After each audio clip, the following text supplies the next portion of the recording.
on the way through what they do, but they change. Okay, so a little bit different fish, mentally thinking, I think.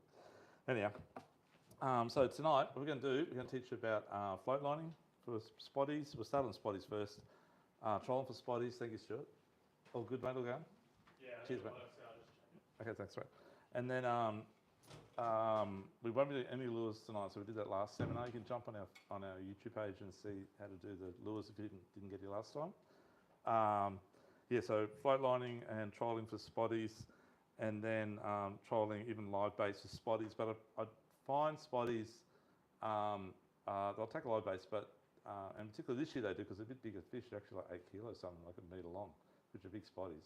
The Spanish mackerel size, but more live baiting than troll for the Spanish. So then after that we'll go into Spanish mackerel trolling, bigger baits, and trolling live baits for the Spanish mackerel. Okay, and float lining for Spanish mackerel with pillies. So I do that as well. It's very good. So we'll start at the spotty. So just before we go any further, anyone caught spotties this year yet? So a couple of you have, and any size at all, mate? About 5 kilos. 5 kilos, so around about 85 centimetres, around about 88. Yeah, they're good size, yeah. And had you go now? Got a couple? Yeah, similar, yeah. So they've been good size. They've been a good average this year. And sorry, mate. Not many about those, but we in our studio say the same thing. We always have our best spotty fishing around March, April, even into May. So everyone gets the fever about September for that Christmas time, or October. Sometimes they do start in November. We'll get this year they started early, right before Christmas, way before Christmas. Then they sort of went off a bit. We got rained in early December and it put them off. But late November they'll catch them quite well down at Palmy. Don't know how it works, but they come down the bay. They come from up north, obviously. They start getting them up at Mackay probably around September, August, September, and the same fish end up down this way. It all works on water temperature. So if the water temperature there's 26 or 25 at that time of the year, down here it's only about 21, 22. So as that water gets too hot up there, they'll keep moving south with that water temperature. That's how all species work. And then once the water gets too cold here, they'll nick off back up north again. Okay. But with spotties, yeah, they're great fun. I use very light gear for spotties. So when I'm spinning or just float lining, I'm using like a sort of a little bit heavier than a flathead type rod, but a flathead rod's fine as well. I'm running sort of 15 to 30 pound braid and hit somewhere in that bracket. And I use bait runners as well. I didn't bring my bait runner rod tonight though, but that's the sort of thing I'm float lining with, very light. Okay. When they're on the bite though, they don't really care. You could be using something heavier like this and still catch the same amount of fish. When they're on the chew, they don't really care what you're using, right? That's sort of like 30 or 40 pound braid and a lot heavier rod. So it just depends on the day, but I just like to start off light. So that's the outfit. Probably the heaviest I'd use would be that one there. That's one of my rods. That one's got 40 pound braid on it, and it's just that little bit stiffer rod. But I sometimes have a livey on something like that. So a chance I might get a Spanish or a Wahoo or a little yellowfin, whatever around at the time. And I use overheads too. So if you've got anything like a light jigging type outfit, slow pitch jigging type outfit, or a bigger bait caster, they're fine as well. And I've got 30 pound braid on that. Okay. So they all work all right for float lining. Bait runners are very good though, because bait runners you can actually push the lever in, put it in free spool, put it in the rod holder, whether it be up that way or straight out the back, and when the fish hits it, they feel no tension. So they'll just scream it off, and you just grab it out of the rod holder. Still don't know you get a hold of it. Turn the handle, the hook sets. Okay, that's how it works. So it's in free spool till you turn the handle. The gear that we're using, so we're using 15 to 30 pound. If you're going to use in braid, if you're going to use mono, I suggest around about 20 pound mono is enough, and it seems to work really well. You can go lighter if you want to go lighter, but 20 is a good all-round size. The reason I used to use one when I was a kid with my dad, because it wasn't any braid those days, but the only thing I found wrong was that we had to use a lot of sinkers because you have a current, and it just the current pulls the line up all the time, so that's a really good problem with mono. Braid though, it uses a lot less weights. Half the time I don't even use any weights. It's just weightless. Okay. Rigs that we're going to use for the spotty. So I'm running that. I'm running 30 pound, generally fluorocarbon leader on the end of that. I run about just 1.5 metres, just enough so I can get the spotty close to the boat. I can grab it or lift it in if it's not too big. And if it's sort of around the size the gentleman's getting, I'll definitely put a little gaff into it. Okay, or you can try and lift it in if you want. Rig I'm going to use, so we've got a few different types of rigs here. I used to always use single hook rigs, so single 3/0 into and a little bit of wire, small swivel. But these days I prefer to use a 2-hook rig, so double hook rig. And does anyone not know how to do a snell knot at all? Does anyone here not know how to join 2 hooks together? Don't be shy to say it. If you don't know, I'll teach you tonight. But you need to learn to do that knot. It's the best thing. So you never miss. Never miss. So when the fish runs, it's hooked. Generally, the bottom hook's right down its gills and the top hook's in its mouth somewhere. So, but if you use a single hook, sometimes they can miss. If you especially got a little bit of tension on your line and they feel that tension, they'll spit it sometimes. You just and that's it. But when they're on the bite, of course, it doesn't really make any difference. So I'll pass the rig around, then I'll make one up for you while you're looking at it. So this one here.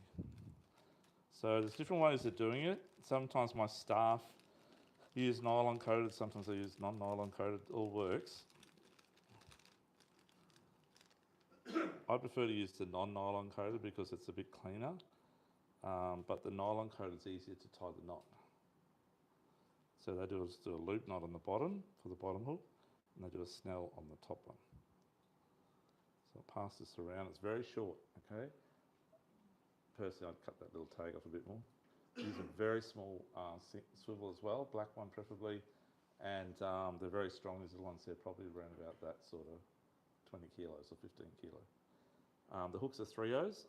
3/0s are a really good size. Actually, there might be 2/0s those, but 2/0s or 3/0s, both good.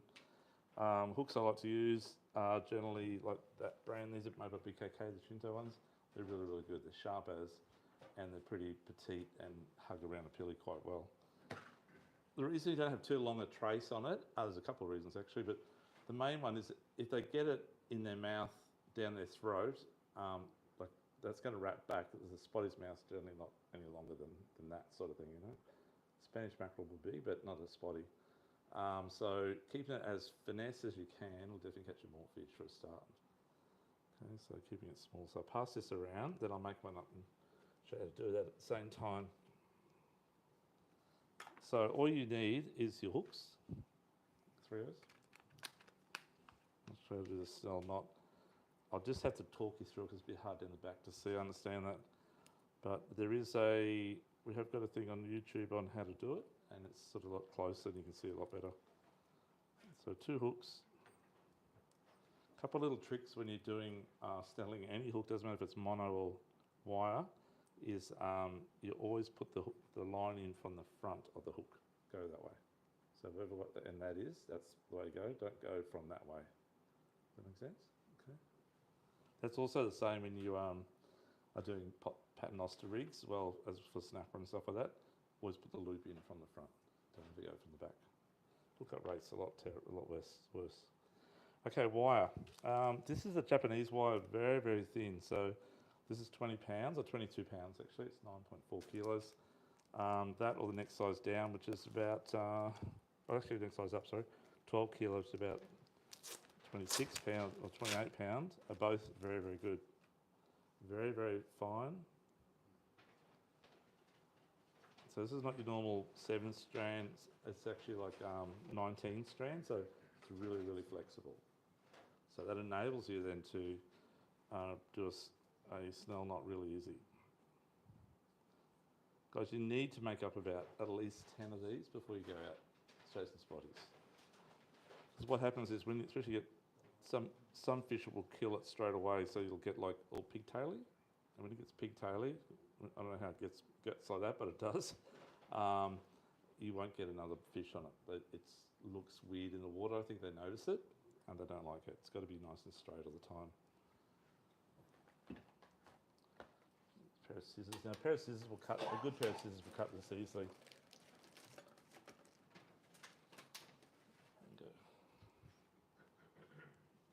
So I start with around about probably 30 centimetres. Actually, let's go a little bit more. 35 centimetres. Cut it.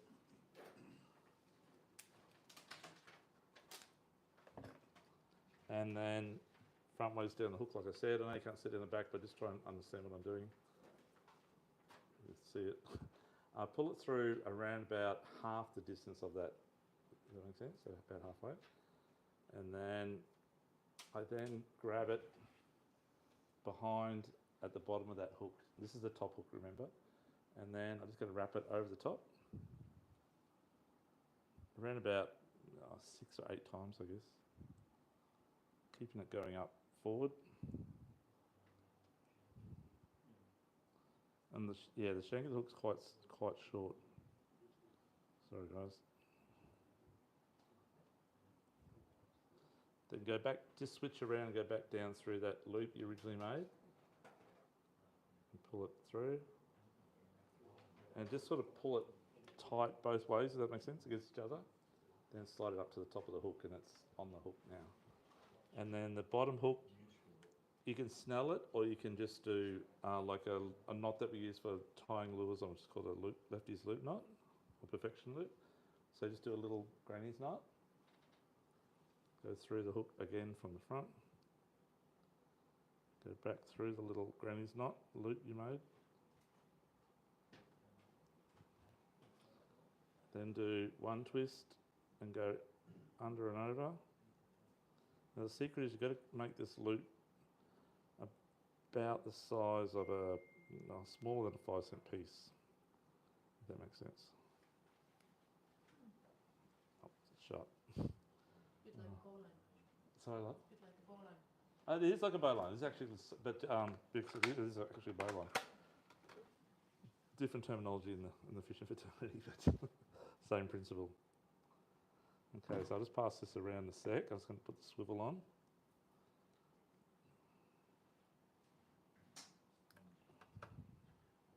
So we've got a little 2-hook rig there, okay? So if you want to shorten that up a little bit, I just wrap it around the hook maybe twice, just to keep it a bit shorter. But you're going to use it on a half pulley, but I'm going to pass this around with the bait on in a sec. I'll just put the swivel on now. So I'll sit down and make about, 10 or 20 of these the day before I go, the night before I go. I'm always tired when I go fishing because I've been getting my gear ready. But there's nothing worse than getting your gear ready while they're on the bite, because it just doesn't work. And everyone's catching fish around you because they're prepared and you're not. Too busy rigging up. So not a little loop knot, just a little granny's knot through the swivel. Back through the granny's knot. One twist, under and over, out.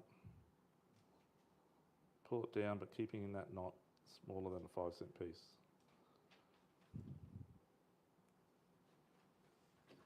Just pull on the tag with a pair of pliers. It's wire. That's it.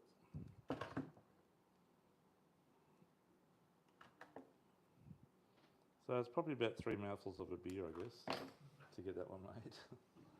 So, conservative drinker. So our pilly, so I'm going to cut a pilly in half, which I'm going to use, doesn't really matter. Probably use this fatter one. So, I've got a knife here, but I'll use a pair of scissors. If you haven't got a knife, scissors do improvise to cut pillies.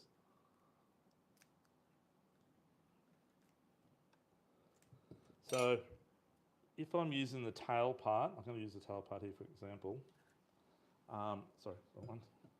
So what I'll do is the bottom hook, I'll just go through the side here like so, and then I stick it out like that, so it's exposed, okay? And then the top one, I'll just do one wrap around, and I dig it hard into the like the backbone, okay?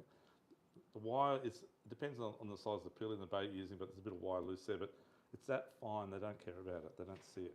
The hook shank's a lot thicker than that piece of wire sticking out, right? So that's it. Going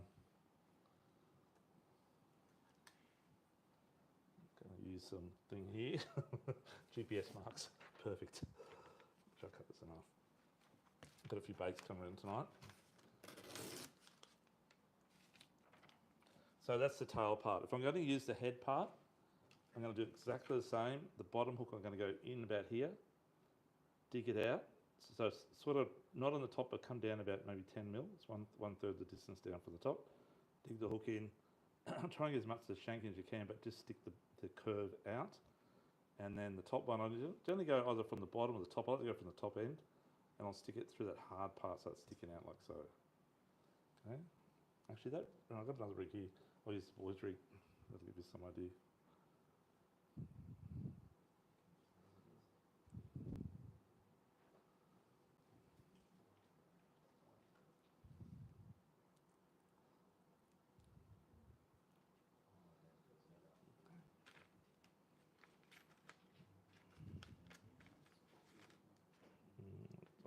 You can play around as I come around. Is that all right? It's a little bit smelly, I'm so sorry.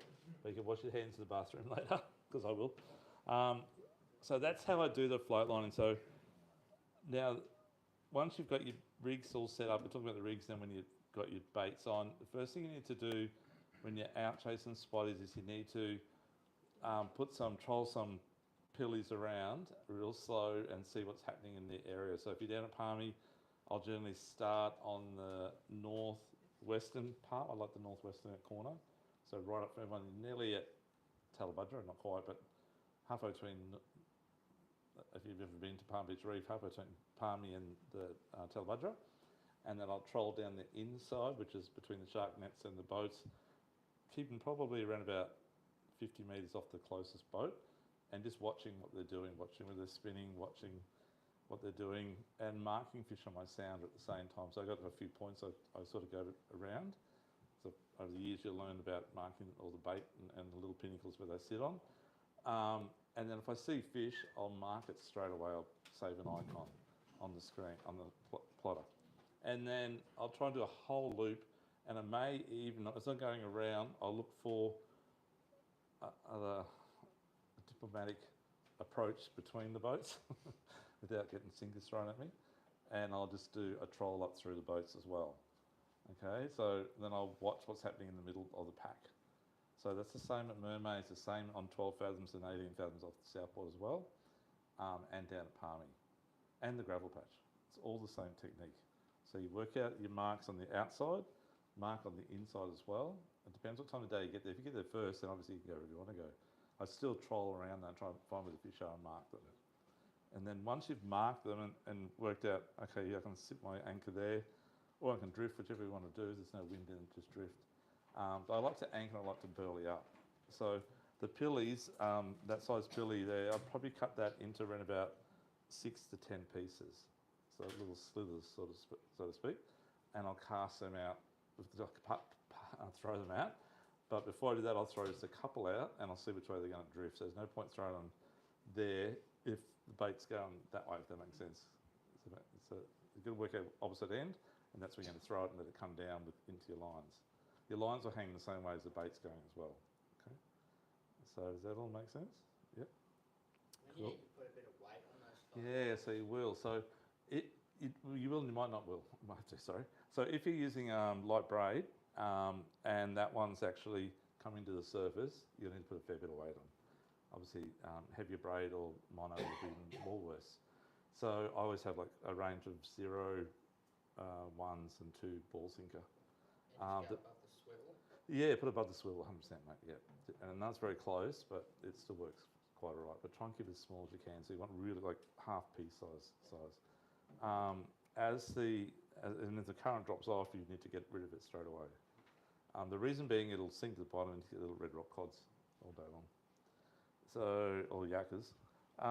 So it depends on the current, yeah, you're right. And if there is no current and you're free sinking baits going down to the bottom and you catch a red rock cod, it's a matter of just winding in again and casting back out again. And just keep casting it. So once you get down the zone, sometimes the fish are down the bottom too, by the way. They're not on the top. And it's really weird. Sometimes I've had them on the top and they're swimming around the boat, but they're not eating anything. But you've got a line that's down the bottom, next thing it takes off and there's a mackerel on it that's hit it on the bottom. they don't want to feed on the top, they're down there feeding. So you've got to work out on the day how it works. And you're sort of same as snapper, cast up current. And Yeah, 100%, mate. Yeah, let it come down. I don't cast, the first I cast be from here to the back room. That's it, 15 metres maybe. Yeah, keep it close. There's other people too. You've got to remember when a mackerel hits pick on light line, it's going to run out 20 metres or 30 metres straight up. So if you've got a boat that's 40 metres away, you're ready in his anchor rope. And if you ever had the experience, ever had their rope cut off by someone else's braid yet? It's very quick, very quick. So even 10 mil, yeah, Chris, even 10 mil rope. If you've got a guy who's got, say, we did a couple of times. I don't want to say much on TV, but my kids actually couldn't control the fish good enough, and they took off too far. And then and I know I went over his rope, and next you see old mate's boat start drifting away. He doesn't even know what's going on until he pulls his rope up. There's nothing there. It is so quick, and that's only like 20-pound braid. So it's just like cut, gone. So my suggestion is don't go too far. You shouldn't need to cast too far. Though while my baits are in the water, I will cast metals, and I'll cast it in my burley trail. And I actually will drop it down. If my line's a little bit out the back of the current, I'll actually drop like a 30 gram or 50 gram jig and jig up the burley trail. You catch them that way as well. Yeah. So any questions on the float lining at all? Everyone's cool? If you just do all that, you'll catch heaps. Okay. I don't know how you do it similarly, mate. You probably are. Yeah, Yeah, similar. yeah. Try and use an overhead and just Let it feed out. go out, but I Yeah. just use gang hooks. Yeah, so the gang hooks work, and it'll all work. I was about to show you, you've got a little packet of little gang hooks in your thing. If you use the little gang hooks, you get heaps of fish. If you use like 3 4-0s or 3 5-0s, which is still the right size, they don't hook up rate's not as good, and the bite's not as good. But if you downsize it to smaller gangs, and I'll still catch mackerel. I caught how many heats? 10 or 15 kilo Spanish on 3 size 1s. Yeah, I'm only using light lines, so I can't put too much hurt on the hook to bend it. Or if you're using like a TLD 25 of 30, 40 pound mono, you might bend the hooks, give it too much stick.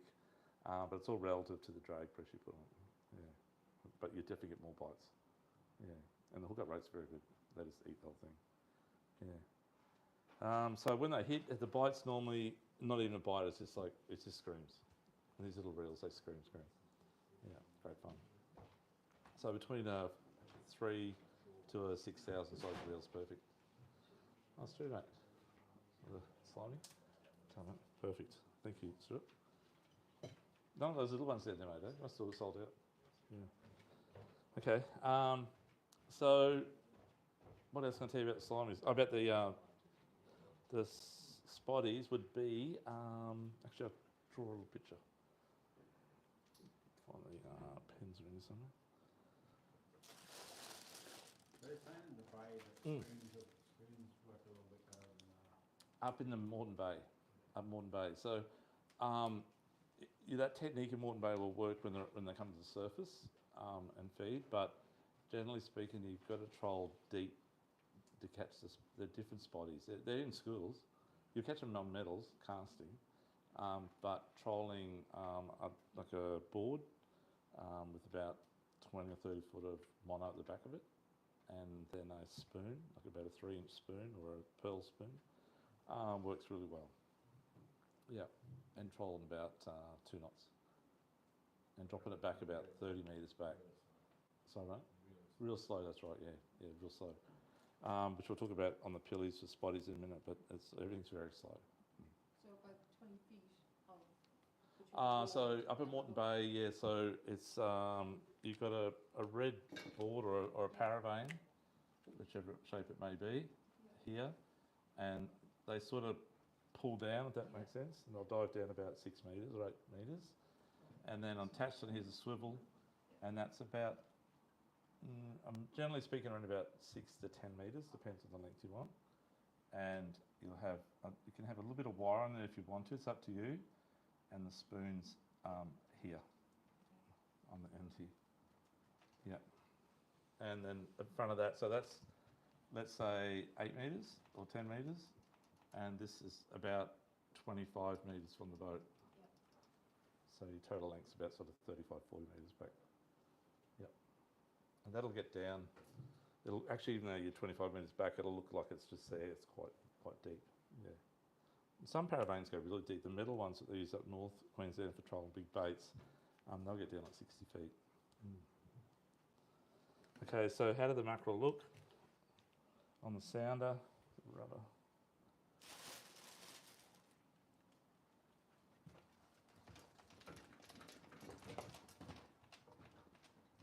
I've tried this technique down in the at Palmy, Mermaid, not the gravel, out the front here, and I have never caught a fish on that sort of technique out off the Gold Coast, but up the Bay is very good, particularly around Four Beacons area, in that sort of area. So how does the sounder look? So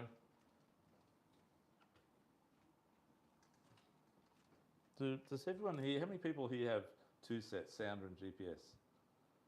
And most of you probably just got like the one unit with the sounder and GPS on it. So let's just say that's how I set mine up. It's a 9-inch, but that's the GPS, and that's the sounder.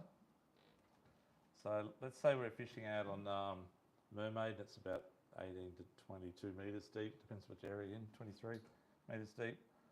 But let's say we're on 0 to 30 metres. And then I always zoom the bottom up a little bit. So I'll look between, that's 10, 20. So I might look just between, and the bottom say here at 22 metres. So like this, look at the pinnacle here, we've just gone over. Like that, and I'll put the window between here and here sort of thing. So that picture will then look like at 15 metres, so that's looking at sort of between 15 and 30. And the bottom now, so that's 15, 20, 25. So the bottom's going to be sort of like that sort of thing. It's a bigger version of that, so to speak. But the mackerel, if the bait's down low, if this is the bait here, on top of that, and maybe a bit over here as well, and there might be some bait up higher as well. Most of your mackerel will appear as lines, so the slower your boat goes, the more longer the elongated the picture of the fish looks. So if you're doing like 6 knots, it would be maybe like just a blob or maybe a little tiny arch if you got a good transducer reading. But if you're doing 1 to 2 knots just in gear trolling, slow trolling, they'll become like lines. So they'll look like, if you're going slow trolling, they'll look like that sort of thing. Does that make sense? Has anyone ever seen that before? That's how mackerel look. Different to snapper. So now that there might be some up here on this other one too. And there might even be a bit of bait up close to the surface here. And there might be that sort of effect there as well. And maybe even a couple here. So that'll look like on here.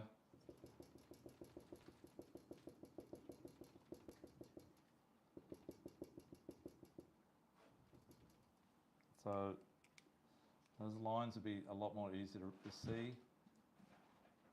They're quite close, depends how many there are. And it'll just be like that. So when I see that, straight away, so this is my track here. So I always have north up. Who has the helicopter mode going around in circles? And you're used to it, mate? So once you're used to it, you're used to it. You cannot, yeah, exactly. And if you cannot do, if you can do north up, you cannot do helicopter mode. It's really weird. I like north up, but whichever way it may be, north up I always sort of know where I am. But so if we're trolling south, and this is the coastline over here, like so, and we're out on Mermaid Reef. So what I'll do, oops. That's all right, mate. I'll mark that spot there, which I've hit first. Oh, sorry, this one here a bit first, sorry. It might be a little mark here. This one here is a bit further down. and we might have a couple other marks. The shark net's running sort of along here. It's very close to the coastline. So I think I wanted to mention earlier, how many people have boats under 4.5 metres? Are you happy with yours? 4.5, yeah, and 4.5, mate? 5 metres, fine. So my little 4-metre horn, I see it in Palmy all the time. If you know what you're doing, you're fine, right? Obviously, you don't get out in a 2-metre swell and 20 knots because it's not going to work. But the best thing about mackerel is it's close. It's so close. How So- far is from the Southport Bar down south? Palmy's about half an hour at sitting on about 15 or 18 knots, 20 knots maybe. And so it's around about 18 k's, I think, or 20 k's roughly. Mermaid's about 14 or 16, 14 I think. But you're only about Focus Reef. So you get about 12 fathoms at the front here, which is only 3 k's from the seaway, 2 k's. Yep, and the 18s is about similar, just a bit further north.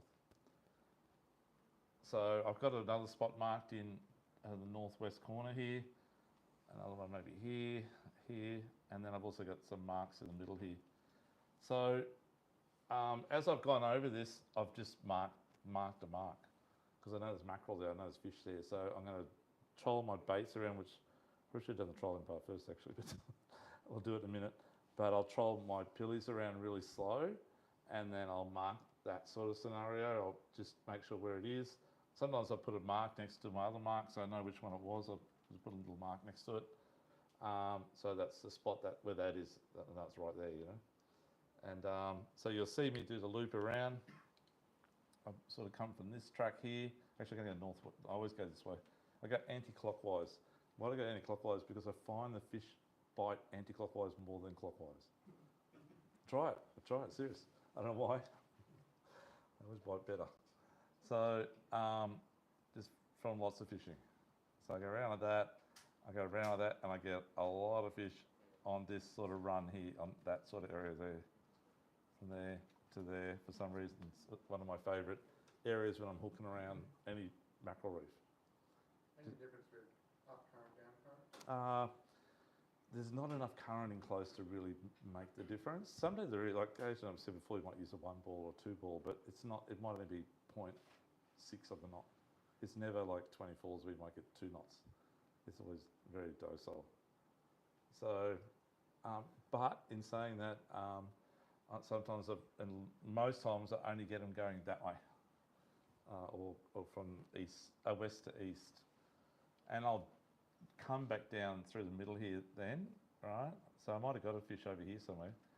I'll come down the middle here if the boats allow, if there's enough area between all the boats here to get through them. And then I'll once get there, hook back around again, and I'll get fish again.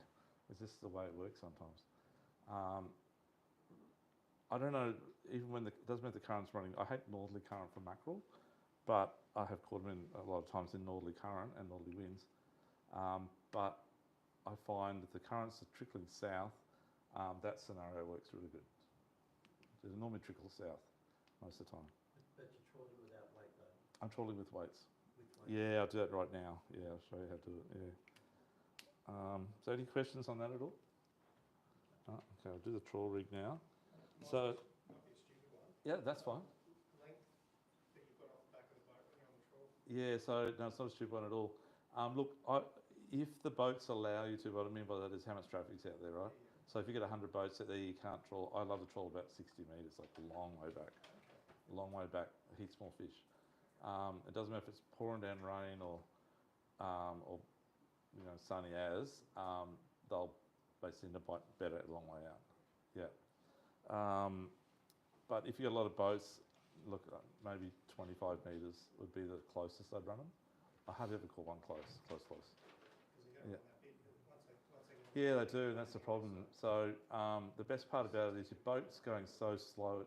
If you've got autopilot, it's even better, but if you haven't got it, like I don't have it, so you just got to hope your boat doesn't go around. If you're on your own particularly, you've got to keep the other lines going, and sometimes you've got to double hook up or triple hook up. If you can't control the boat and you put it into neutral, then the other lines get hooked in the bottom, or they get caught around the other lines. It's painful. But if you can keep it going straight, that's the perfect scenario. how many guys got tiller steers in the shop? Not many. No, everyone's got steering wheel. So if you got most of hydraulic steerings stay pretty straight, but if you got the old cable steer, they go around in circles. Yeah. Does that transfer to when you're floating baits as well, further away from the boat as well? Yeah. So no, because the reason being is they're right at the back. They're right there. They're right there. Yeah, correct. That's right. Because he's throwing burley out, mate, and they don't want to hang back. So there's nothing down there for them, but they know it's there. So you're like doggies. They go right up to the feed time. Yeah. So complete opposite. Yeah. Whether the boat scares them, I don't think it scares them, but I just find trolling a long way out is better. Yeah. Okay, so the trawl rigs. There's a lot of different trawl rigs now. In your kitty tonight, you got Alan from Reaper Lures. Has anyone used the Reapers yet at all? They are like this guy's a genius. Use the head start, that's survival. Sorry, mate. Use the head start. You had head starts? Yeah, okay. Head starts are good too, but these are easy to rig. So you've got all the gear in there except for the trebles to make up your own rigs. So you've got the wire, you've got the swivel, you've got the pink skirt, and you've got the head. You've just got to get the trebles. Sorry for a sec, guys.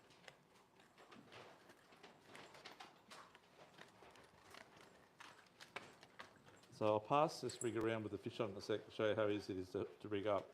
So a lot of people get a bit daunting in thinking about how to put the bait onto a set of gang hooks and keep it straight, because it has to troll pretty straight, right? This thing takes away all of the guessing game. So theoretically, normally we'd use this type of rig, which works extremely well, but you've got to get the bait into that spring and then get the spring inside the skirt so it all flows. This one here is totally opposite to that. The skirt does nothing bar just a trinket, okay, decoration. It doesn't do anything as in control where it swims because it has a bib on it. So the bib does everything for you. So it actually swims like a fish. And you've got two lots of hooks on here, one little treble and another treble at the back. And so what you do is, first thing you do is I'll show you here that pilly. So you put the pilly in here like so, right? And then you just go straight down the head. It's called a Reaper rig. It's like the Reaper thing. And then you go straight down and just punch it in like that. And it's like really tight in there. I can't even pull that out. And then you just put the hooks in. And it's simple as that. So the first one, you just pop it in, and the back one here, you can do the same thing. So the rigged up there about tonight's deal about 20s. They come at about $28 rigged. The heads on their own about $22.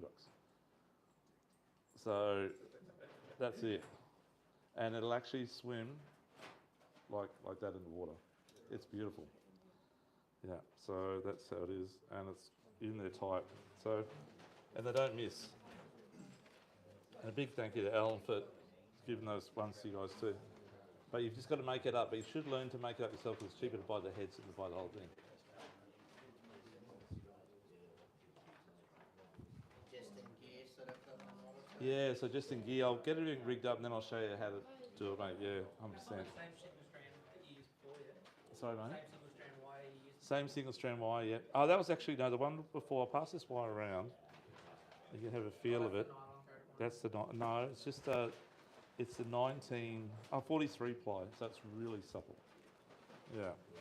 And I'll pass it around like that. It's about, it is expensive as Japanese, it's about $13 or $14 a roll. But you get a lot of rigs out of it. Yeah, it's only using that much. So that'll come around, guys. While that's coming around, we'll do the next one. So, I need another pilly.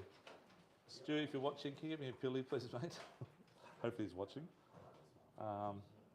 Otherwise, we'll use a slimy. So the next rig's the most popular one that we sell, which is his standard rig like so. Just like that. Oops, sorry.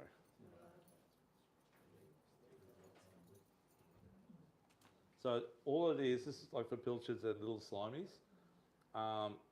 Mullet don't work, little gar works, but mullet don't seem to work. So it's just 3 hooks in there, they're 5/0s, you've got those in your bag as well. Do you all know how to open up an eye of a hook? So if you open up a little bit, so this is a pair of side cutters, and just pinch it in where the joint is. Just pinch it, just squeeze it, and just enough to get the barb in through it, then close it back up. When you close it back up, don't just flatten it, actually roll it forward as you're doing it, okay? It works a lot better. And then we put a bit of lead on the front, like so. And we've got a little gas spring here, like so. And we're using single strand wire, which you've got in the bag there as well. And you must leave about, and you can't see it down the back, and I can hardly see it myself, but you've got about a 25mm spike on the end of your hay wire twist. You need to learn to do a hay wire twist. It's not too hard, okay? So I'll show you how to do that. Hay wire twist, we need this wire. So you've got some of that in your bags. That's what I use on all my rigging. Spotties and Spanish, same size, 58 pound.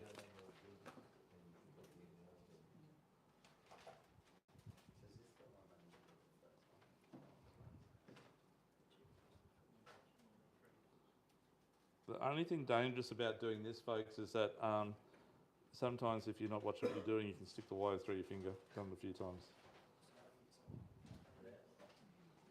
So you don't need it very long, that's enough. Just short, okay? This one you will need a pair of pliers to cut it, I think. I'll have a crack with the scissors, but I need to cut out to do it. There the scissors are. Oh, no, thank you, sir. Cheers, mate. I don't know if that cut single strand. Yeah, dude, it's good. Good scissors. Okay, so we've got 30 centimetres or 35 centimetres of wire. And we're going to get some hooks here. So you can grab any hooks, that's okay. I'll grab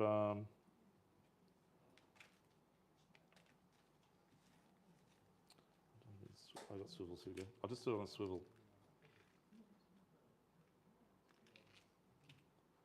So all you do is you stick it through the eye of the hook or the eye of the swivel. Give yourself about 60mm to play with, okay? And you do the first bend around so it's quite tight there, and you've overlapped one piece of the wire. So the secret is you can't just wrap one wire around a straight piece of wire. They have to actually wrap around each other, like fencing type wire, if you know what that means. So over the top, come from underneath and twist it. From underneath and twist it. From underneath and twist it.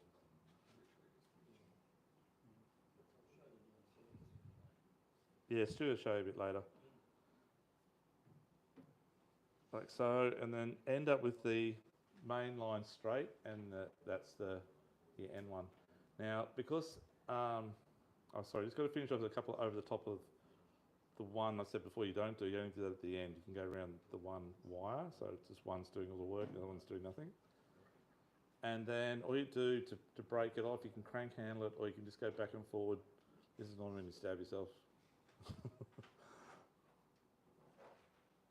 Around about 6 or 8 times it will just break off. If you try and cut it, you get a burr. And when you get that burr and you grab that trace with the fish on it, it just rips a big cut down your finger. So you don't want that. So it just comes off. I can't cut myself there. It's perfect, right? And then just straighten it up a bit, what it's doing. And then I'm just going to grab some hooks here. Not the proper hooks, but just a hook to show you how to do that, finish it off. Or actually, I'll show you on here. So just pass this around a bit easier. You can see how the finished product is there, but to put the bait on, Stu's not coming up, I don't think, so we'll have to use a big slimy. It's not the right size, but that'll do. So imagine this is a pilly or whatever it may be. You measure it out so that spike goes through that part of the head there, right through there. So it's not too close to the end, it's going to fall out, and it's not too far at the back where it won't stick out enough. Right through the middle part there. So I'm measuring that out. That's where it's going to go. and I work backwards. So my hook's going to start around about here somewhere. So I put the first hook in, always hold it upside down. Stu must have found this one at the bottom of the freezer. Now when you're using the hooks, they can't be offset hooks, they've got to be straight. They can't be a straight hook with a curve on the end, or it'll twist your bait. It's got to be a dead straight hook, keeping it all straight in line. So you put it in, you push down with your thumb as you're pulling it around. That's another trick too. Otherwise you'll rip the hook out through the side, because as you push down, it sort of pulls it out.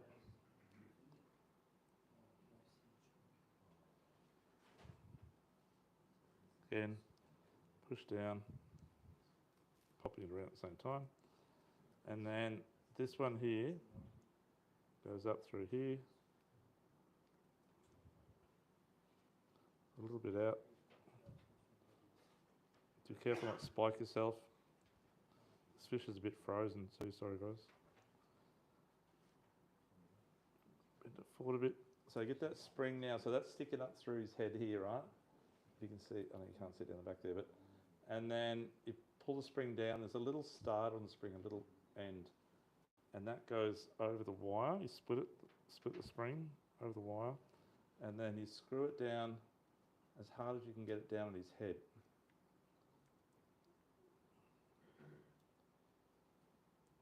And it sort of holds it all in place.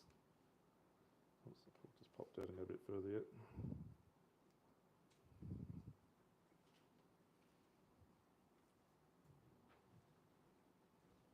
It's because it's frozen, so it's not going straight. It won't go straight. But that's a principle at the front there, so it just can't pull off. So before Alan brought out his genius idea, this was the go, and it still is the go. It still works extremely good. So then I just line up my skirt, whatever colour it may be, get it over the top here, so it sits inside the skirt, and that's it. And that's going to catch a lot of mackerel. Someone will win this one tonight. You can go try it and let me know how it goes. What happens if the pilchers are too short? Yeah, so if they're too short, you swing the last hook. Yeah, swing the last hook, mate. Yeah, doesn't matter if it hangs down, it's fine. Yeah, still works. I don't like running two hooks. I'd rather look for bigger pillies when I buy my bait. Or little slimies are good too. Yeah. And so if you ever go there and get live bait, and yakkers are fine too. If you get live yakkers or live slimies, try and keep them on ice water, because they make great mackerel baits when it's mackerel time. Yeah, I cry back mine and have them all ready to go. Running out of sheets here. I'll pass this around.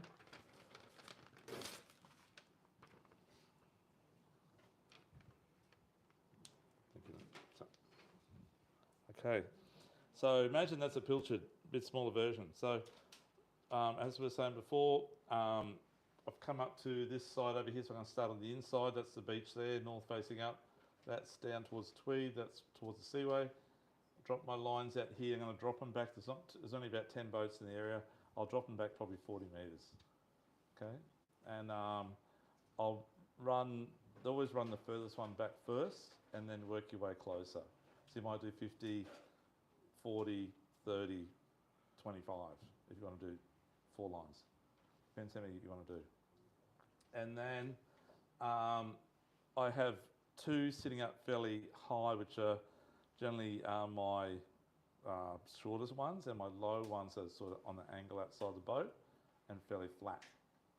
Or if you don't have flat rod holders, then just on the angled rod holders, they're slightly angled at the back, and drop them back.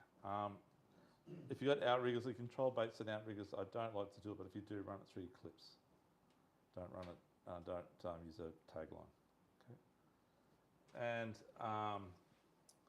yeah, so I drop them out, and I'm just slow trolling. So how slow do you go? If I'm cruising along, and this is like that, and I see the fish are down, sort of 22 metres down. I know my bait's swimming at probably about, I'm guessing about 2 metres down at 1 knot. I'll actually pull it back to neutral, and the boat's just slowly gliding forward while I'm in neutral, and my line will drop down from sort of here. So I'm doing that the boat's around about here, like right above, and I see that happen. The boat's now about here. I've already pulled back to neutral there. I boat's about here, my line's gone from sort of that angle to about that angle. Does that make sense? So it's gone down a lot more. And then when I know, I'm looking at it and I'm thinking, okay, I've got to put it back in gear now. And when you put it back into gear and it's in the zone, as soon as you go forward, the rods will take off if they're on the bite. That's when you get a lot of these strikes. The second lot of strikes you're going to catch the most, besides going the right way, is when you do the corner. So when you do a corner, the same deal, it happens naturally. So when you turn, and particularly if you turn a bit sharp, your line will just sink down again. And then it's like, if you've ever been on a ski or something behind a boat, and when you go around the corner, you go sort of slow, and then all of a sudden it just whips you. It's the same deal on your line. So your line goes down low, and then as soon as it straightens up again, it just rips it forward, and they hit it at that time as well. So if you ever trial lures, you'll know you get a lot of strikes on the turning, when you turn. So particularly baits, because they sink down. So you're trolling about 1 knot, and you're in and out of gear the whole time. The bad problem is when you've got about 20 knots southerly blowing, or 15 knots southerly, and you're into it, and the boat doesn't want to go anywhere because you just can't go against the wind. So you need to crank up a little bit faster, but continue to go back a little bit and pull it back. It's a lot of work into the wind, but when you're going back with the wind, you're nearly neutral. You're just in gear, out of gear, in gear, out of gear. But into the wind, you've got to try and get the boat straight. Okay. Any questions on that at all? So you need a straight line, do you? No, just go from point A to B, sort of, but wherever it may be. But I try and work it in as big a circle as I can get where I've caught fish. Every time I go out, I try and increase my circle bigger, because it's doing tight little turns or going back and forth at one spot's quite daunting. Particularly got lots of boats in your way. So I work out the longest route I can. Okay, that's that one. Any questions on besides that on Spotties? Downrigger. So downriggers with liveys 100% yes, definitely for Spanish. I never really caught more Spotties on downriggers than I have, say, Spanish. Doesn't make any difference. How deep do you normally get the Spotties out here? Not very deep. The deepest I caught them out was actually the Wave Boy. I was freaked out actually.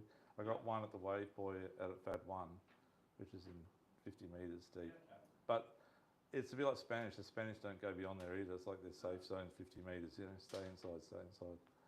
But you go to Swains Reef and they're 200 k's offshore. The Spotties aren't though. The Spanish are. But Spotties all the way along our coastline stay within about 50 or 60 metres. Yeah. And the closer in they are, the better. Getting back to what I was saying earlier, they come down through the bay, they bypass all of the reefs here, and they go straight to palmies, just like they do every year. And then they'll start at palmy in November, December, and then you'll start to get a couple at Gravel Patch or Mermaid, and even on Southport, December, January. Yeah, so that's going to be, definitely about March. Yeah, March. So they end up, palmy starts to go quiet, and then up north goes better. And they will come back because they go down to about Hat Head, which is way down, or Iluka. Hat Head's a lot further down. And then they'll, the water's start getting too cold, so they'll start coming back north. And that's when we get a run in May, June. So Mermaid and Palmy go off again, they go well. Or Gravel Patch. And they'll be a lot bigger fish. They're like 1.9 or 1.10 m. Yeah. Yeah, it's fat fish. When do they hit Sunny Coast? Sunny Coast, they should be there now. They should be there now, mate. Yeah. Like Sunny Coast is normally before they get them in Moreton Bay. So you should be getting them there November, 100%. But when they all of a sudden they rock up in massive numbers, right? That's when you get them everywhere. You get them Palmy, Mermaid, Gravel, Southport, Jumping Pin, and up that way as well. Yeah. I think they get more around, is it Old Wollongong or the Off Little Bar, the island there, or Kiwana. They get a lot more there than they do, say, down Bribey Way for some reason. Yeah.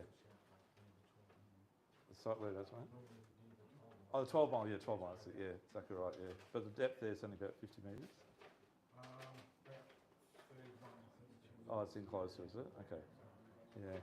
But that, same out here, the 20 to 30 metre marks of the honey hole. Yeah. Yeah, this is the other thing too, guys. Just let you know this. The sharks are a problem. We all know this. And last year, we were catching at one time there 1 for 1. So one fish in. If two of us got one on, one of us would get it in. Sometimes both of us wouldn't get it in. And you're losing rigs left, right, and centre. So that's why you have a lot more rigs as well. You can't do much about it though. You can't get, if you leave, you're not going to catch them because all the mackerel are congregated in one area. So you just got to put up with it. Yeah.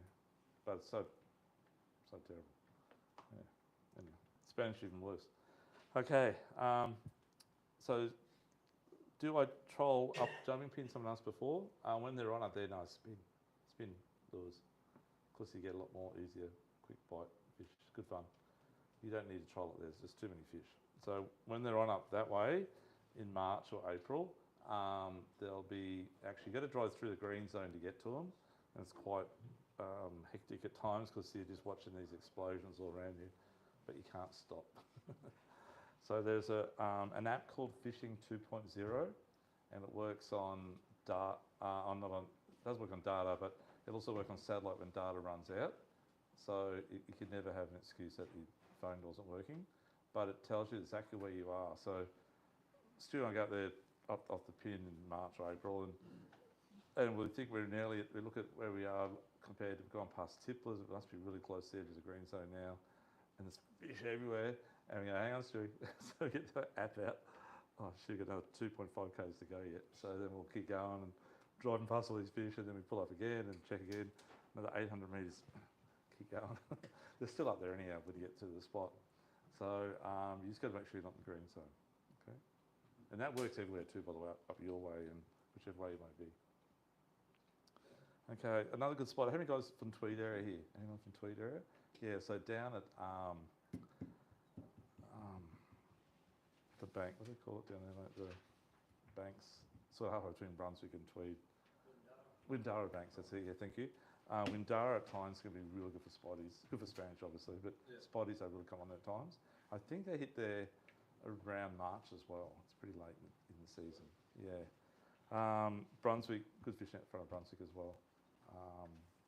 And Tweed's really funny. You don't get many, you get on Kingscliff, I caught a few down there over the years, many years ago, but you don't get many out like the mud hole in that area. Tweed's always palmy. So everyone comes out Tweed goes out to palmy, all down to Windara way. Yeah, so I'd be concentrating on that. But if you got the opportunity to tow your boat in March, April, I'd be hitting jumping pin. Yeah. But just be careful, jumping pin bar, it's a really bad bar, especially run out tide. Yeah. And the swell's normally big, that's why you've got loads going past, wherever it may be.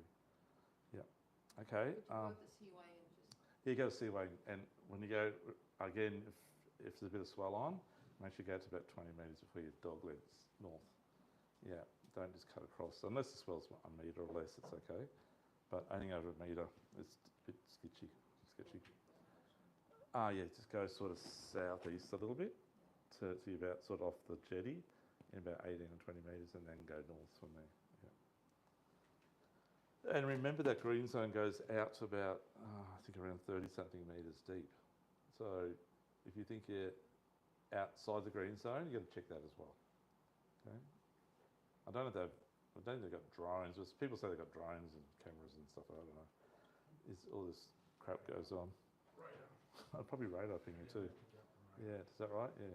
Yeah. Back into Scarborough the other day, and I'd actually went across the banks. Yep. And as soon as we got the other side of the green zone, we chucked out some lures. Yes. And we trolled out to the 12 mile. We fished there, and then we trolled back, and we stopped just inside the green zone and picked the lures up. And then when we got back to the ramp, they were checking us, and they said, "Yeah, we've seen you on the radar. Stop and pick your lures up out of the." Serious. Yeah. Wow. Yeah, okay. Just if you ever, not so much up here, but north, if you ever go north, guys, just be really careful. My mate got done. His mate gave him some GPS marks, but didn't realise it was in a green zone. And he rang me from up there that night, said, smashed it, so many fish. And anyhow, it was about 5 months later, and the fisheries knocked on his door. Yeah, they knocked on his door, and they said, "I'd view fishing up such and such area." such and such date, and he said, yeah, I smashed it. It was great fishing.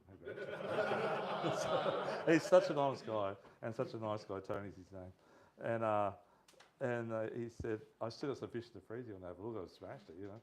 And then they said, you know, you're fishing in the green zone. He goes, no, I don't think I was fishing in the green zone. My cousin gave me some marks. And they said to him, well, you were. And he goes, well, how do you know that? And they said, we got you by the plane. The plane got him. And they said, is this your boat? And he goes, geez, that's a good picture. That's my boat. And they said, is that you waving? He goes, I thought it was a tourist plane I was waving to. He's a good guy. They just lease one out or something, or hire it out. No, they got a surveillance plane. Anyway, from Bundy North, it's all the way, from Harvey Bay, I think, actually. Has DI been rezoned lately?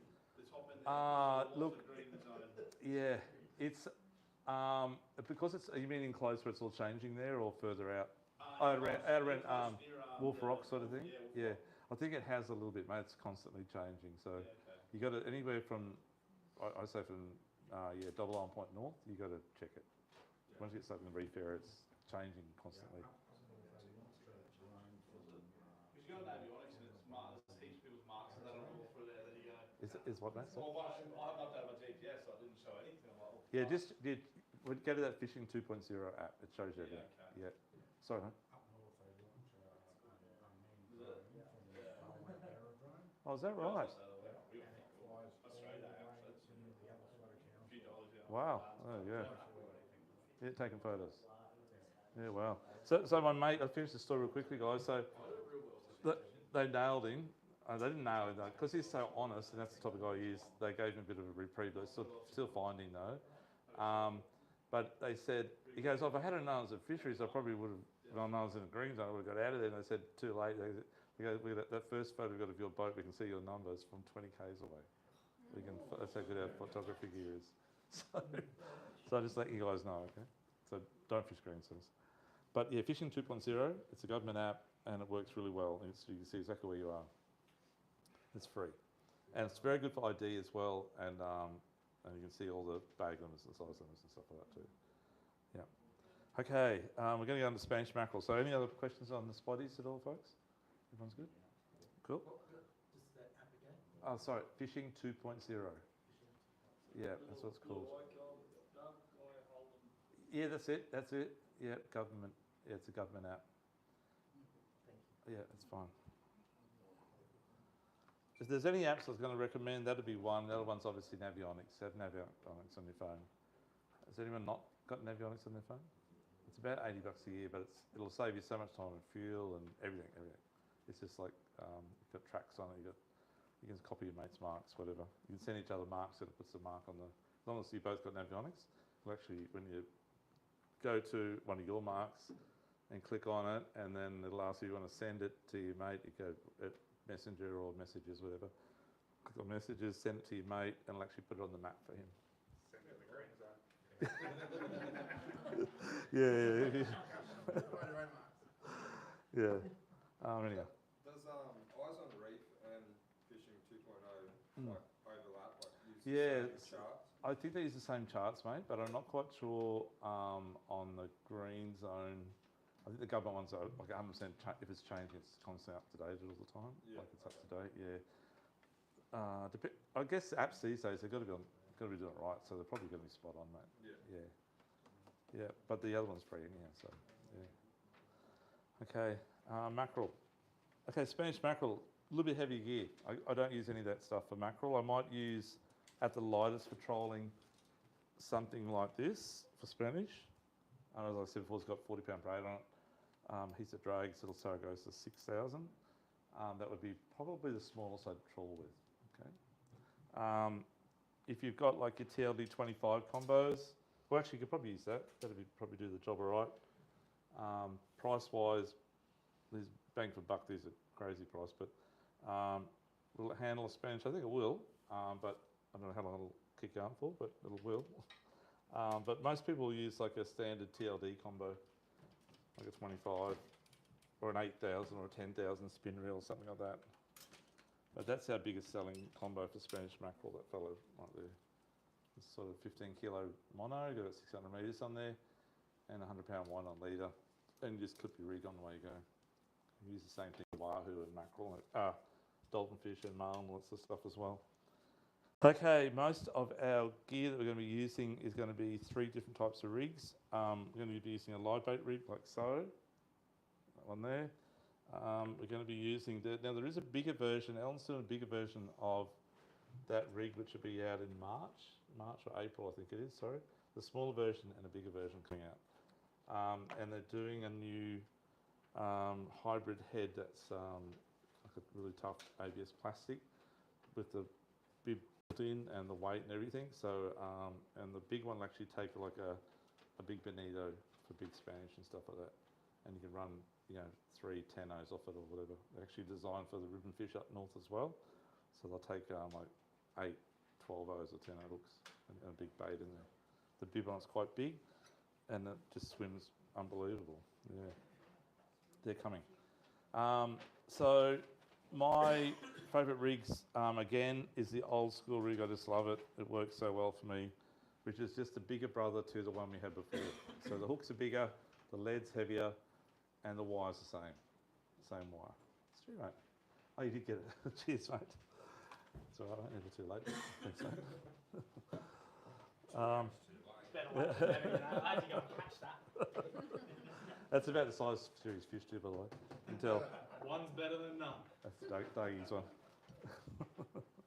Thanks, mate. So just a bigger rig, guys. So it's the same principle on hooking it up. So I'll hook up a gar in a minute on one of these fellows. And you can get different brands and different types, but I still like the spring system the best because it locks up in the head and it locks into the skirt and it all works really well and I swim beautifully. So, and I catch a lot of fish on it. So we'll start off with the garry here. So with the gar, there's a few little things you got to do with gar. So when you get your gar, these are 3x2 gar.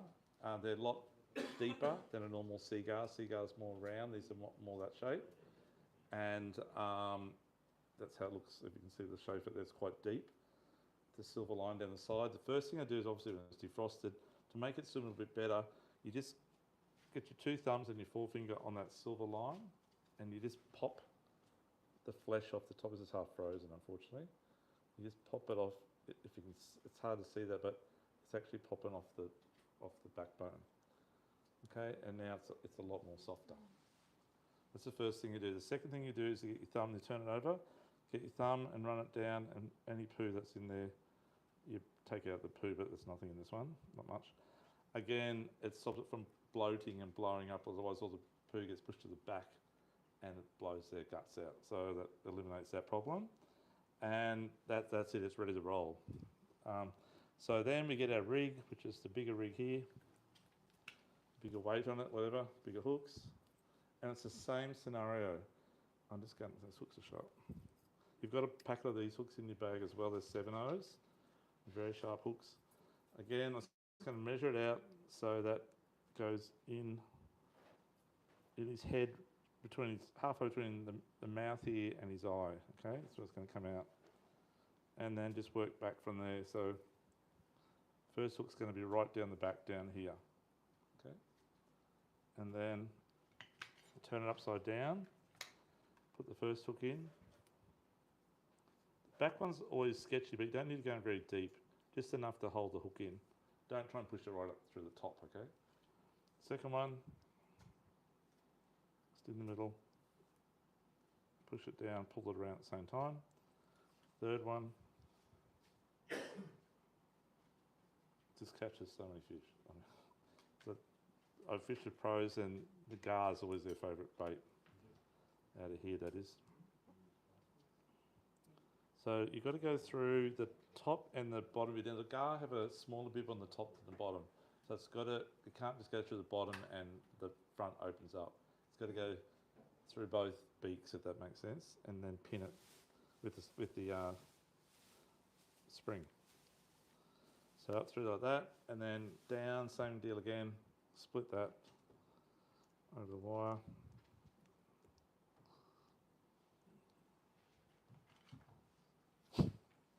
Leave my glasses.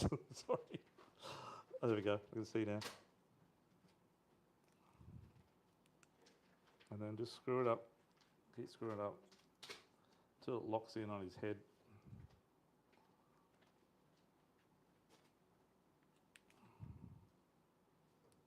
That's it. Just pull him down like that. And then this one here, we're just going to slide that down, make sure it sits inside the skirt. It's as easy as that, guys. It's so easy. And if you want to on this one here, because the skirt's a bit more healthier and thicker, you can just pin a leg over that spike just to hold it so it never ever moves. If you can see it, I'll be right. Careful not to stab yourself. Oops. Sorry, I just remembered you got to actually pop that forward to do that.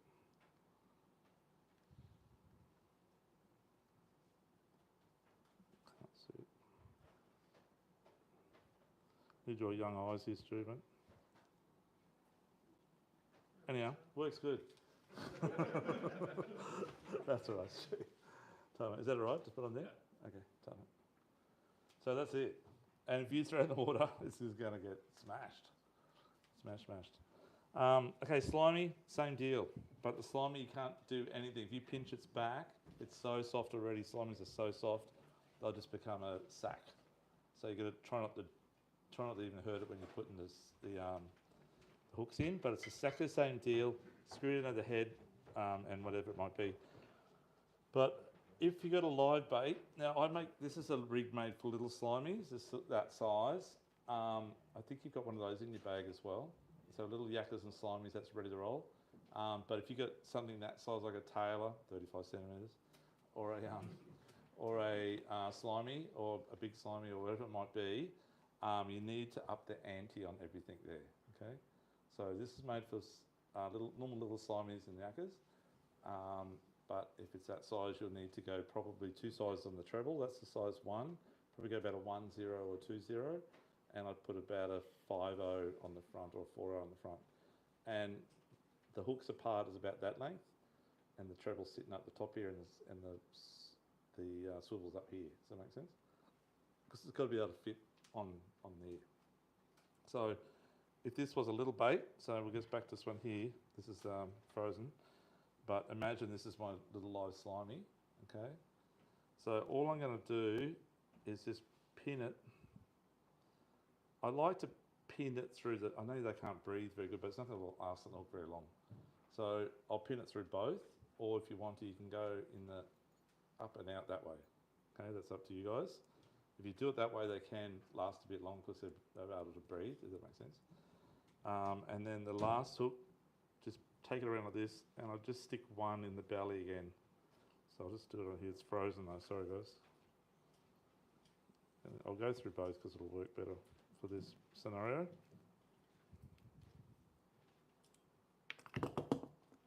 That's only geez, I'll tell the guys about it before next week.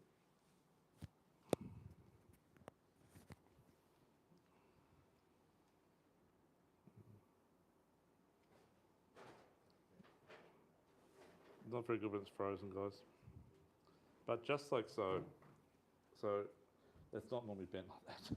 But if you just stick it in its belly area and one through the top of the mouth, in there and out, is good. If you want to, you can put it in the side as well. You can stick it in here, stick it down the top part. It's up to you guys, whichever way you want to put it. But the slimy needs to be able to bend, so you can't have that wire taut from the front to the back. It's got to have a little bit of a gap in it, if that makes sense. So theoretically, this is actually, as I said, more made for small ones. Even just want to pin like that, it's up to you guys. But it needs to be able to swim on that, okay? If that's tight, like so, and it's going to be actually bent like that in the water, it won't work, and it won't look natural, and it'll swing in the current and look terrible. Trial and live baits. So when we trial live baits, we're trolling it at the same as I said before with the spotties. We're trolling like 1 knot or 2 knots. Downriggers are the game changer. So if you don't have a downrigger, you can use just like an 8-ounce barrel, which I didn't bring up, sorry, or big ones, 12s in this too. So I'll run, yeah. Get my glasses out of the soup. So I'll just show you something here, guys. Oops.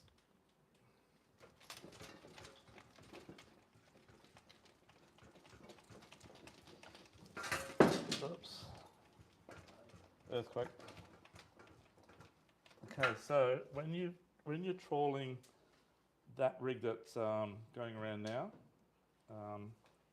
if this is the surface of the water, and this is your boat here, and you've got a downrigger here and a rod sitting wherever it may be, and your line sort of going down with the downrigger ball.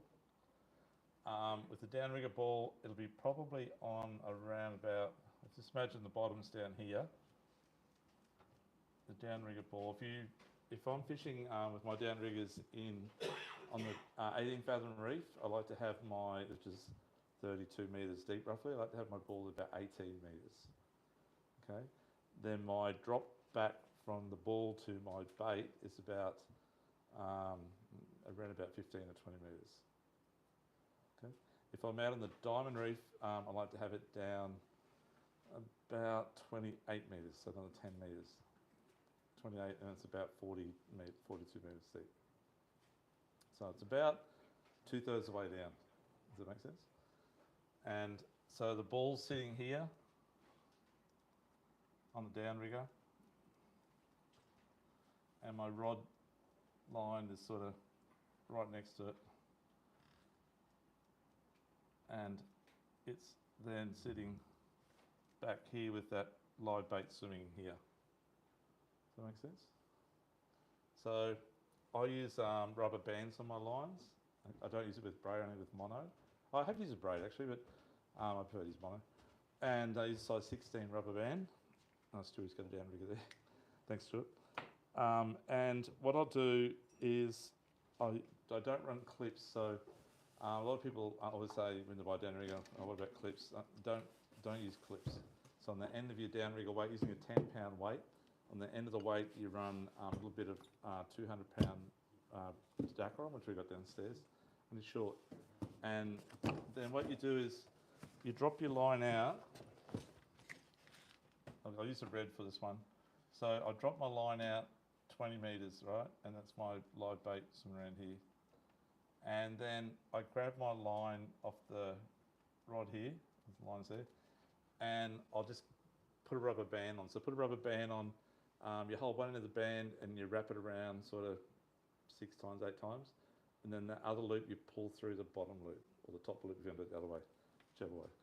And then what I do, so I put the rubber band on here,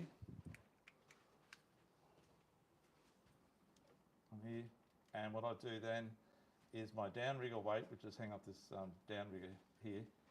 The downrigger weight, I'll grab the bit of cord, I bring that down to here, and I'll sort of line down to here, and the bit of cord, just do a half hitch onto the rubber band, and then you hold your finger on the spool. So overheads are easy to use and spin for doing this. And you just hold your thumb on the spool, and this particular downrigger here, the Canon one, you just wind the handle back a little bit, and that releases the drag at the right amount, so it just goes down nicely. If it's too loose, it'll overrun. If it's too tight, it won't do anything. So hold your thumb on the spool, wind the handle back until it starts running down. And then you've got a little counter on there when it says it's down, whatever depth you want it down. You then get your rod, so your rod's sitting in the holder here, and you want your rod, which colour's the rod? Green. You want your rod to be not like that and then down to this clip. This is now that line's, there's a red one down here, that's your line there. That's the rubber band attached here to your line with the cord. And you want your rod to load up, so the rod's actually going to be bent, taken not the whole weight of the ball, but a fair bit of it, so your rod sort of goes like that. And when you get a strike, it doesn't bend down, it actually pops off. So complete opposite. And when it pops off, you know you've got a strike. And you've got to then grab it out and wind the slack up, because there'll be a bit of slack, it's because there's that area between here and there, if that makes sense. Sometimes the fish will run it out pretty quick. That's a great fish, a big one, and a good team player. But the ones that go the other way, or don't do anything, you've got to try and wind that slake up and get them. Okay, does that all make sense? Yeah, that's how you use downriggers. That's how I use them. So that then releases from there. The fish is on here now, and the lines. So this will now be straight at the back here somewhere with the fish on the end of it. Yeah, and you just wind that up. If you have, how many people have electric reels? You have electrics. So if you've got something like, well, only of them to do actually, but something that can pull out the 10-pound ball at slow speed. We have now drone or dredge rods, and they also downrigger rods, so they're really stiff. Yeah, so just put your electric on there. The best thing is when you, so this uses exactly like a downrigger, but the rods are a lot cheaper. Like they're about 700 and something bucks.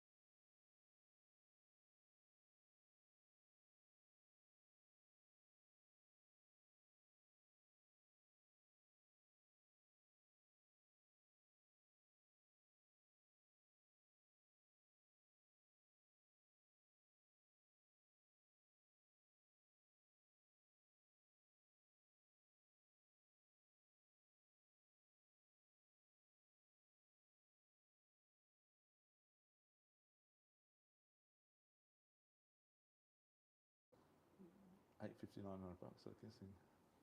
Roughly, yeah. Yeah, somewhere in there, $900 bucks. You can get much change out of it, and that's matching online pricing. The troll speed on that? Sorry, mate. Troll speed? Troll speed on that can be up to 6 knots or 4 knots. Yeah. It'll get out a bit further. 10-pound weights will hold down at 2 knots, pretty well nearly, not quite vertical, but I was going to show it before. But trolling live is 1 to 2 knots slow as you can go again, even as slow as the spotty mackerel. But that's where your downrigger is that on that angle pretty well. This angle here, that's downrigger,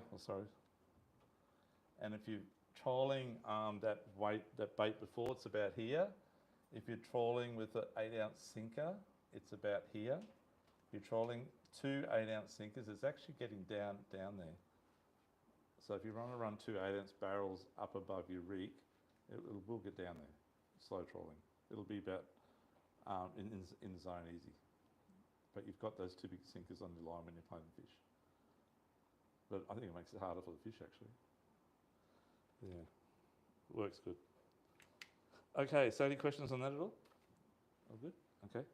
So it's exactly the same scenario. You're marking your spots, you're marking the fish, and Spanish mackerel, a lot easier to see than spotties. They are actually big lines because they're bigger fish. And markle that and trawl around, and definitely garfish. I've got as many fish on the top as I have down low trawling.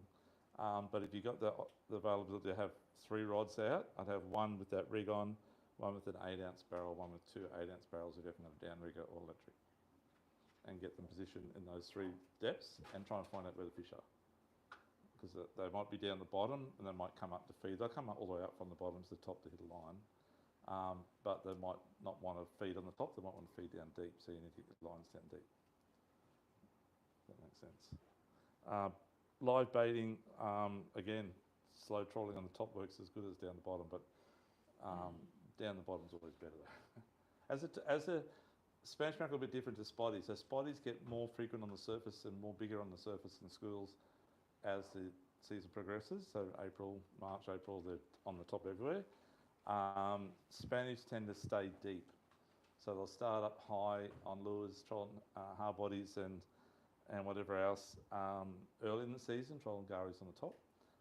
But then they'll switch to downriggers and deep, or lead lines, we call them lead lines, down deep late in the season, April sort of thing. But they're good fish, they're big fish. Okay, 20 kilos, 18 kilo. They're the winter ones that go down south with the spotties, and they go right down southwest rocks and they come back up again. And the bigger fish. Okay. Remember the bag limit's 2. And remember, per boat that is. And remember that the That's with 2 people. with 2 people, by the way, yeah, 2 or more people is 2. one solo. 1 person, yeah, 1. Yeah. New South Wales is still, is it? They haven't 5? changed down No, it's there, still yeah, 5. whatever it was. So I go to the bar, so Yeah. I make sure I drive both states and then I come back here. Where'd you catch that? I was like, That's a, fish. that's a good one. Actually, the unfortunate part for the boys from down south is that, particularly now, because it's close season up here till the 21st, midnight. Fish was chasing one away from Palmy on the weekend. Oh, is that right? Yeah, right. So a lot of guys will head down to Brunswick or Tweed over the next couple of weeks. Yeah. That's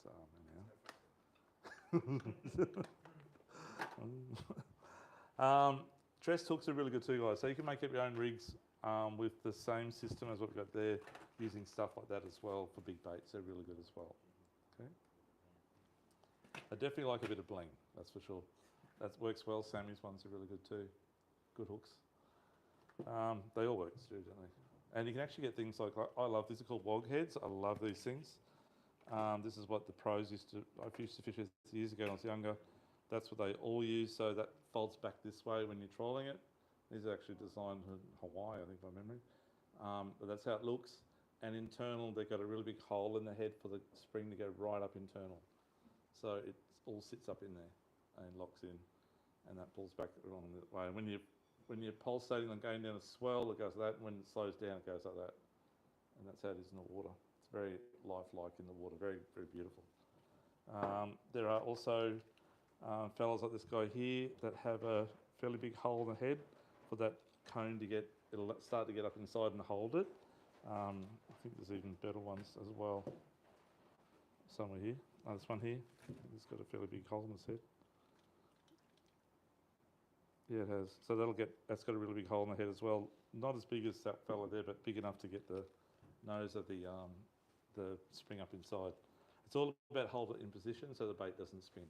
Your baits must swim straight. As soon as it starts spinning, you can trawl around forever and catch nothing.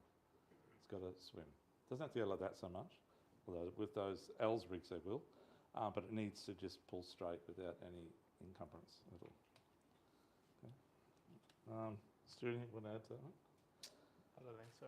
Colour skirts, there's an array of pinks. There's so many different colour pinks. They all work. It's just up to you guys what you want to throw in the front of it. But I suggest learn to make your own rigs up. That's what I'm trying to get at. The reason why they're a bit expensive because I think that little one works out about $23 or something. The big one's about 29. Is because it takes us like 10 minutes to make one up or 15 minutes to make one. That's why they're expensive. But if you make it yourself, they're probably like, well, they're expensive, but the rest of it, everything else is pretty cheap. So probably about $10 or $10, $15. Okay, any questions at all? No? Everyone's ready to roll? Do you trim your baits at all? Fins off? Yeah, no, I don't. I do snap the beak of a seaguar off. I'm using seagars at the longer beak. I'll snap the bottom off nearly level with the top one. But no, I don't, no. No, if you, on the pilchard, if you wanted to, if you didn't do anything, you'd cut the back tail off, 100%, because that is like a rudder, so to speak. So it'll just pull straight then.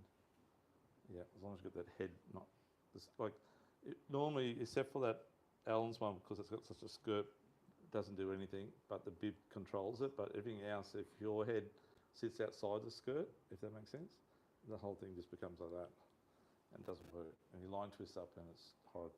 I think too, folks, when you're trolling baits and that, there's a lot of weed on the water and it's a glass out and you get all that weedy stuff. You must check your lines. If you're not getting bites, check your lines because there's generally a hunk of weed on the hook or somewhere internal on it that's not natural. They'll look at it and probably swim away. So if you keep trawling and don't know that, you think there's no fish around, but then when you, at the end of the day, one of the lines up, there's this big hunk of seaweed, you think, oh, old mate's smashing it over there. So yeah, clean them up. When you get the mackerel. Is there any preferred tides that they might feed on? Yeah, Turn of the tide. definitely. So I like high tide and low tide for the mackerel in the morning. If you can crack that around 6 o'clock in the morning, it's really good. Obviously, you've got to be careful of the swell and the seaway come back in and the run-out tide, whatever it may be, or going out, because you need to be out there on the crack of daylight. I've caught many Spanish mackerel before, it's still dark, got to use the lights on the boat to see what we're doing, you know.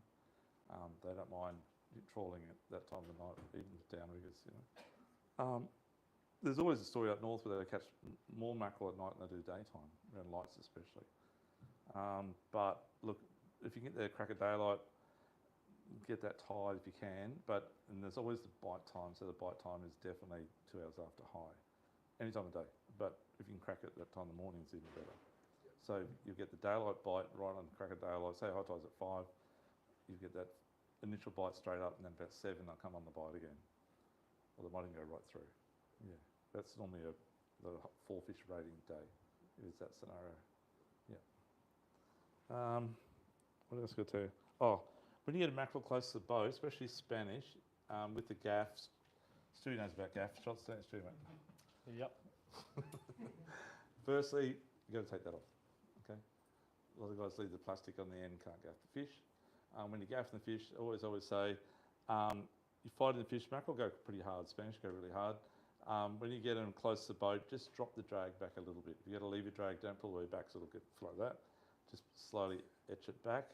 If you've got a star drag, just maybe 1 or 2 turns. So it's sort of, if it wanted to take it off next to the boat, it can actually go under the boat without snapping your rod or breaking the line against the side of the boat. So you can actually take it off again, and then you can play it back in again. When you get it finally down, that's why we like using wind-ons a lot, or that 60-pound lead is what I like to troll with as well. 60-pound I find is enough, or even 50, to grab it and pull it to the boat to gaff it without snapping them in your hands. 30 breaks, 40 even breaks. 50's the borderline, 60's really good. So when you get the fish close to the boat, if you can put the rod down under your arm or put it in a rod holder if it's safe, and grab that leader, just as to pull the fish towards you, behind the fish in that head area and straight into the boat, and watch its teeth on the way through. If you've got a bag, drop it straight into a bag. If you've got an ice slurry, drop it straight into the floor, whatever. But get it out of the way, because there's 4 other hooks or 3 other hooks in there bouncing around. You don't want to get your hands near that, and you don't get your hand or legs near the teeth.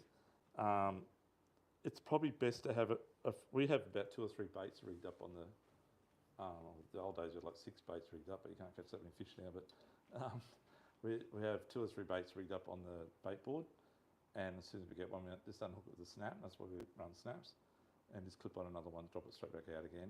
Worry about it later. Be like dolphin fish, same deal. Okay. Any other questions at all? No? Everyone's ready to go? Good. Stu, anything to add anything at all, mate? I think the biggest thing is with your gaff, try not to get one with too big a gate. That's about as big as you 100%, go. yeah. Doesn't matter how big your mackerel, if it's 3 metres long, they don't get that big, but anyway. If it's too big, they're quite a skinny fish. And when you go to gaff it, the fish will actually sit in here.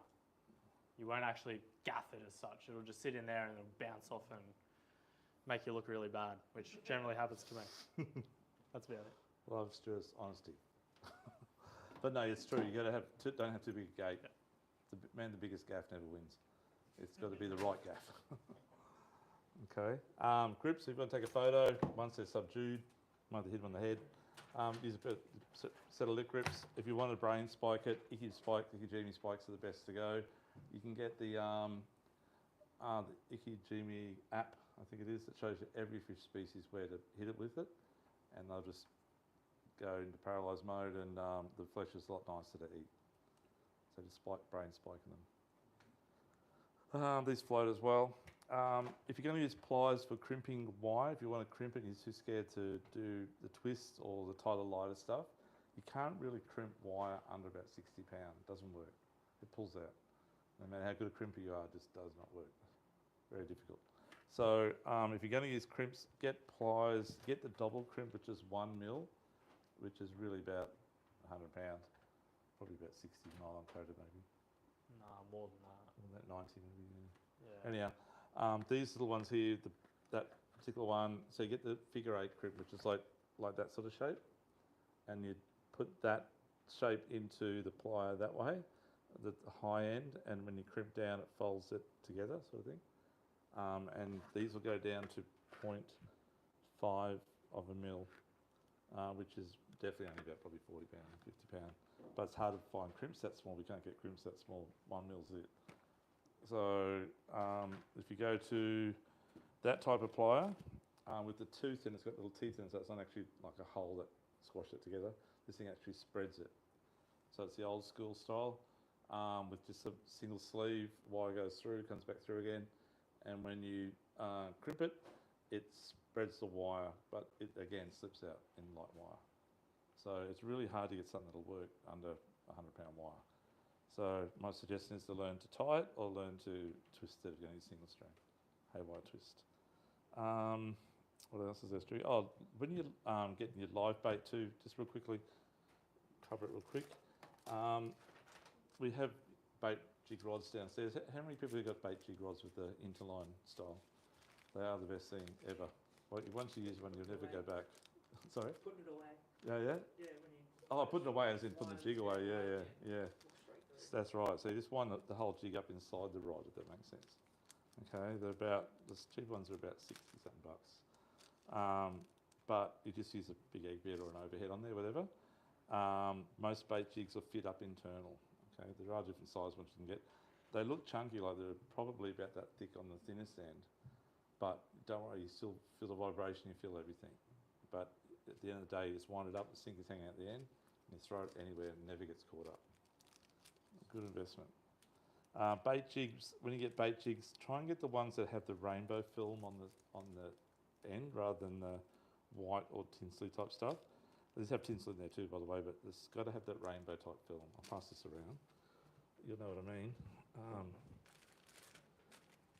And one thing I learned about in Japan, that's the better one, is that they use a lot of this sort of thing for their bait jigs, like that type of thing, or they use slow pitch jig or something like that on the bottom of it as the weight. Okay, and when you do the jigging, it flashes everywhere and they come zoom in over.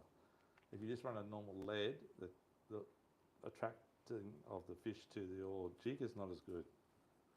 And that's what they all use. They sell heaps of that sort of stuff. Couldn't work out what it's for. That's it. Probably cheaper than the lead. It's actually they are lead with the coating on, so they're actually a bit dearer. Well, they're not too bad. Two singers were about $6.90. Yeah, and they're fairly heavy. Before that, though, we used to use just glow ones like that. And glow's good too, especially just on dark. You know how it's really hard to catch bait in the dark or just on daylight? You've got to wait for that sun just to crack. But if you use a Lumo sinker, it does help, okay? Because the little beads glow as well. Hit them with the UV or hit them with your light, and it does help. But the main thing is when you're using bait jig is, when you're running it down, is to run it down through the bait school. So use colour line for a start. So you know the bait's down 20 metres, second colour is coming up 20 metres. So that point there, you then, and it's 40 metres deep. At that point there, you just grab your line, grab it as it's going down, grab it, and it sort of goes like that down through the bait, and you'll hook up straight away. Just got a loose there on there. If you shoot it through the bait and then try and jig it up, it never works as good. 10 to 1. So if you try that next time, you're going to do bait jigging. Okay. That's about all the tricks of the trade. Anything else, Stu? That's about it, yeah. Good pair of pliers for hooks. Looks like a big long pair. Last thing, you should have one of these on your boat. I'm trying to upsell it, with common sense. They're about $28 or something, but they'll cut up to about a 6.0 or 8.0 hook. So if you get a hook in you can actually cut it and pull it out the other way. Because once you get above about speaking from experience here, above about a 3.0, they're very hard to pull out. Even with the push down and pulling the line trick, it's hard to pull a big hook out. Little ones are okay, but 3.0 and bigger is very difficult. It's very hard. So this fellow, what you do is you cut it and then push the barb back through and pull it out that way. Okay. Good investment having the boat. That's what I'm going to tell you. You can buy the leads all separate for those rigs. They're cheap, and you've got half the stuff there to make it up in the kits. I think that's about it. So anyhow, guys, go out there and do it. Now, the GPS marks, I'll quickly run through that with you. Now, the guys up Brisbane way, I have got some marks there for you, but they're more deeper stuff. So we did, the reason why, that's the right one, sorry. The reason why I put the Wahoo on here was because there's just too many Wahoo around not to let you guys know that. I've never seen so many Wahoo. So our customers every day just catch them wahoo, wahoo, wahoo, more wahoo.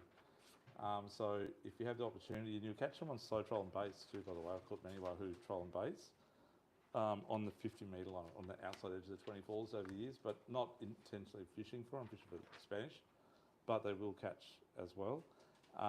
But definitely lure fishing. So at the moment, you can try high-speed skirts around, hex head type skirts, or hard bodies. Get out around the 36 fathom reef. Okay, but there are guys getting them on around Fad 1 as well, 50 metres. Yep. That's what, they normally start there around about March, but they're early this year. So, and they're good fish. They're like, you don't get much under about a metre 30 is probably a little one at about 14 kilos. The average size is sort of 20, 18. Yeah, they are. So off Brisbane's been really good, real good. There's marks on here for that, I think, mate. Oh no, they're on this sheet. They're on the other sheet. Are they on it? Yeah, more. Oh, there are more. There you go. Sorry, you're right. 26. I was looking at 27. Okay. Yeah, they are, mate. So that 27.56, 26.57, 59. That's all north of Cape Moreton. 27.01. I think Cape Moreton's about 27.02, isn't it? 04? 02. Yeah. So that's all north of that area. And then we got North Stratty. So for those of you who fish out South Passage Way, Sevens Reef is like the reef for Spanish and wahoo. And sharks. I don't get many spotties there. I haven't never caught many spotties over the years, but you get them around the group sometimes. It's funny, the spotties seem to be massive at jumping pin, but they're not massive off Point Lookout, as in schools. Don't know why. And then Easter jumping pin, well, that's where our favourite area is, but that's March, April. You won't get much there now. You get the odd fish, but not many. You get Spanish around, I think the dragon's there maybe as well. So the dragon holds good Spanish and really good for live baiting for Spanish mackerel. That's off the pin. It's a wreck. Easter Seaway, that's the Diamond Reef in closer. So the guys in the 4 metre boats, the 4.5 metre boats, you still find out to the Diamond Reef. It's a maximum of about 8k or 10k out from the Seaway. Mermaid Reef, I'll just give you a couple of points there. There are a couple of troll runs I do from the northern end to the southern end, and gravel patch, same deal, northern end to southern end. You see the latitude is, the longitude is nearly the same, it's just the latitude is one's the north end, one's the south end. Palm Beach Reef, there you've got pretty well the same deal again. It's sort of, I think it's actually, those marks I had earlier, the inside, the 3 inside ones is my favourite area. And Tweed Head, so that's more down the 9 Mile and the Mud Hole. It's more Spanish mackerel than spotties, okay? But they're all on that sheet, which you guys have got. So punch them all in, and